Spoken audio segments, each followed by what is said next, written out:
I'm planning to dive from this hole a few centimeters under the ice. There's still 1 centimeter of ice cover, so you will see me through the ice, and I will try to break it, but if I can't break it, so I will just dive back, or Taneli will help me out.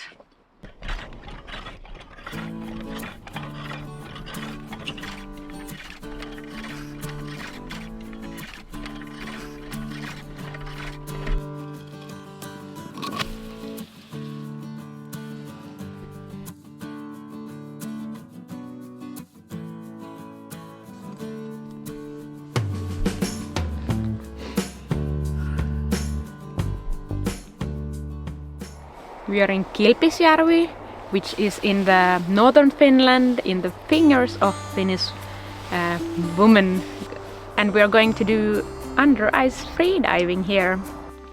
This winter I have been training a lot ice climbing because I want to do ice diving or ice swimming in crevasses, in glaciers, and that's why I need both the skill for under ice freediving but also ice climbing, because I need to climb away or climb to the place, and that requires a lot of capacity to tolerate cold, because it might take you 1 hour before you get to crevasse, to the bottom of crevasse, and then you have to start swimming and then get up in swimsuit. So I hope I will be able to do that within 1 year.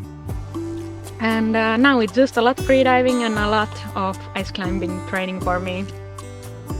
It's quite extraordinary to have this kind of arena for under ice freediving, but I was lucky I could participate. There was a big filming of a TV series here, and I joined it then for a few days, and I had my friends safety diving for me and helping me out with some freediving.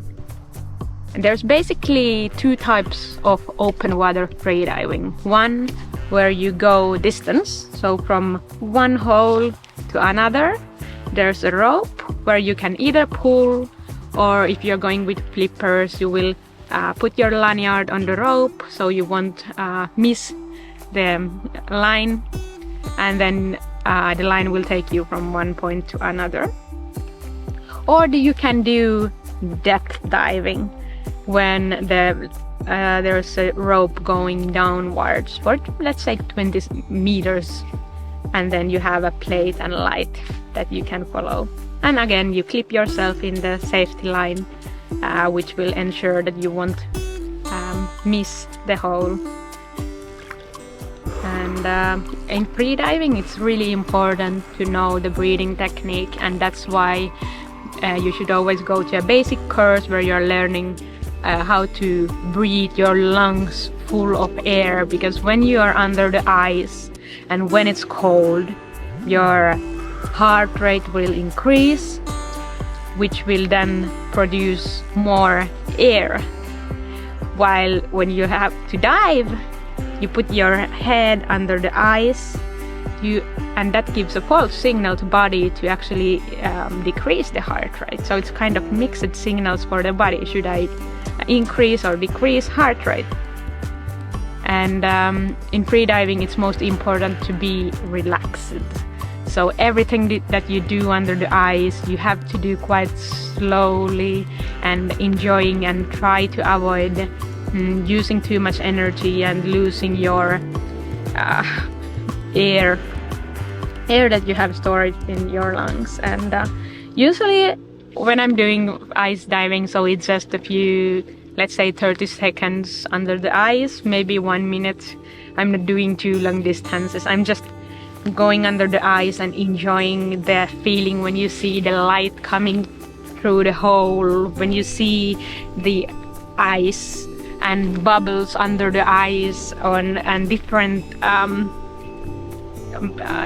forms of the ice under the water. And there is lighter parts, there is a bit darker parts. And freediving under the ice is quite extreme, so you can't really do that if you have no experience. In 2019 I did the basic pool course or introduction, where you do only distance freediving and breath holding, meaning static. and after that you can go for open water courses where you learn to do both distance but also depth free diving. So those are the skills that you need before going to the ice. And of course, when you're going to the ice, you need to have some sort of capacity to tolerate the cold, so that the shock from the cold and the shock from the breath holding is not too big. The ice doesn't freeze over the night. It was -7 degrees last night, and there's just a tiny bit of maybe 5 millimeters of ice.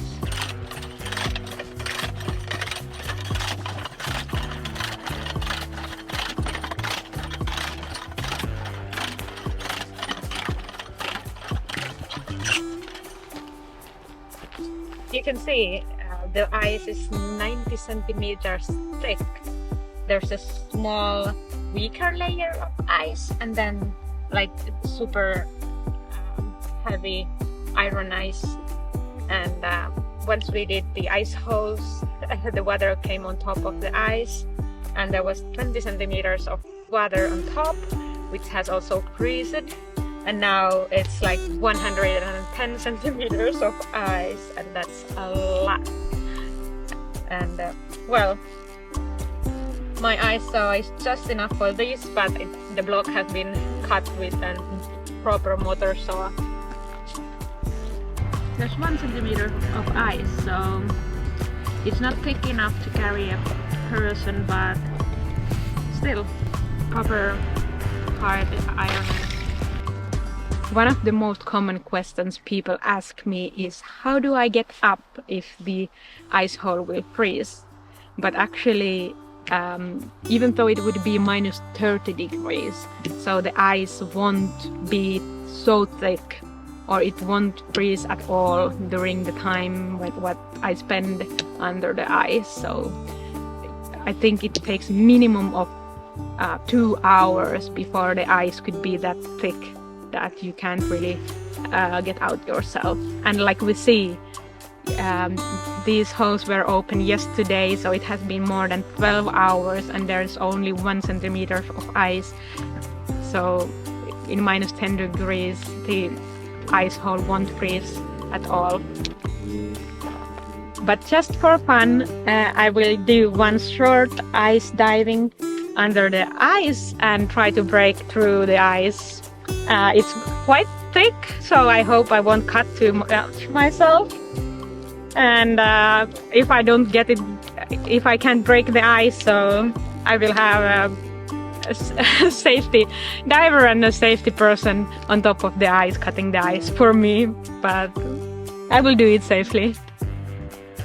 I'm planning to dive from this hole a few centimeters under the ice. There's still 1 centimeter of ice cover, so you will see me through the ice, and I will try to break it, but if I can't break it, so I will just dive back, or Taneli will help me out.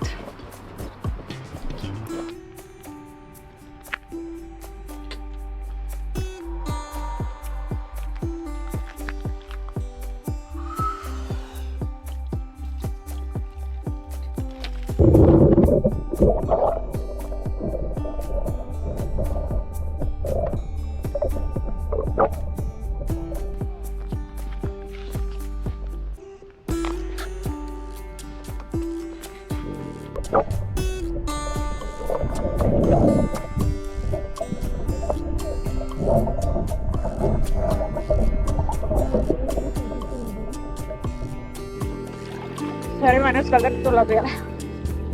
Mä menen uusiksi.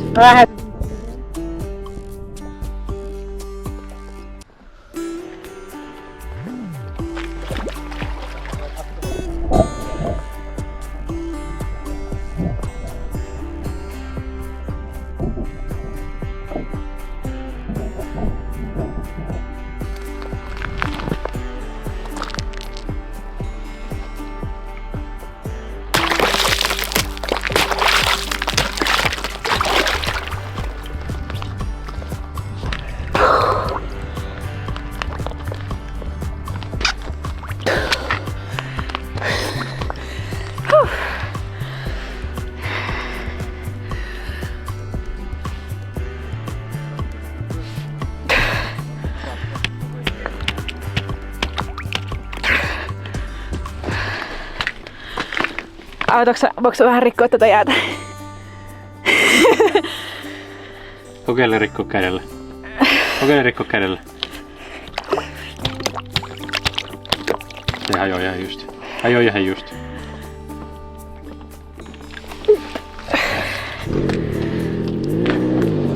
Se kräkkäsi jo reunasta, jos sä...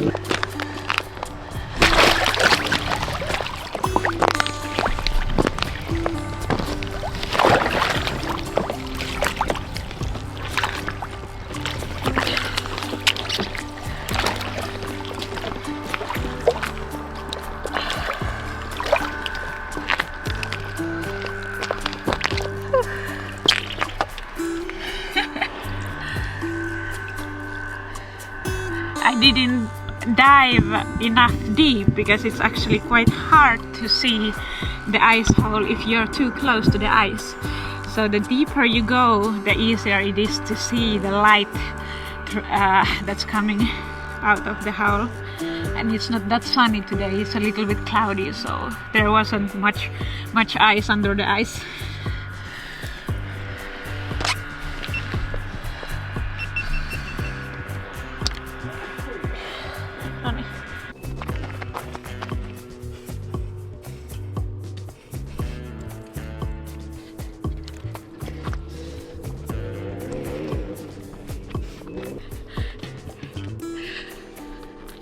It was quite fun, but a little bit scary.